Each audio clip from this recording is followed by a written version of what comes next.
వేల కోట్లు కొల్లగొట్టిన కాళేశ్వరం, 1,00,000 కోట్లు పెట్టి కట్టిన కాళేశ్వరం 3 ఏళ్లలోనే కూలేశ్వరమై కూలిపోతే ఇవాళ సిబిఐ విచారణ కోసం కేంద్ర ప్రభుత్వానికి శాసనసభ సాక్షిగా నిండు సభలో తీర్మానం చేసి సిబిఐ కేసులు పెట్టి కేసీఆర్ ను హరీష్ ను బొక్కలో తొయ్యండి అని అసెంబ్లీ సాక్షిగా తీర్మానం చేస్తే 6 నెలలైంది, అతి లేదు గతి లేదు, సిబిఐ విచారణ లేదు. విచారణ చేసి బొక్కలేమని మీకే కదా మేము అధికారం ఇచ్చింది, మీరు ఎందుకు వాళ్ళ మీద కేసు పెట్టలేదు? దీని వెనకాల ఉన్న మర్మమేంది, మాయేంది అని చెప్పి నేను ఇవాళ బీజేపీ వాళ్ళని అడుగుతున్నా.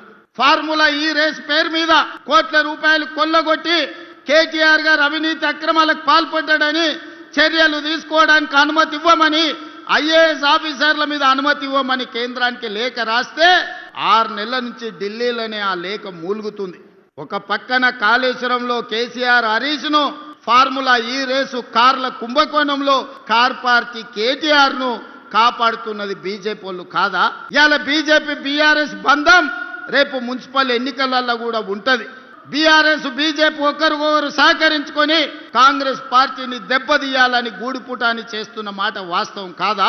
ఇవాళ నిజంగానే చిత్తశుద్ధి ఉంటే ఎన్నికల ఓట్ల లోపల కాళేశ్వరం కుంభకోణం మీద హరీష్ ను, కేసీఆర్ ను సిబిఐ అరెస్టు చేయాలి. ఫార్ములా ఈ రేసులో కేటీఆర్ ను అరెస్టు చేసిన తర్వాతనే బీజేపీ తెలంగాణ రాష్ట్రంలో ఓట్లు అడగాలి.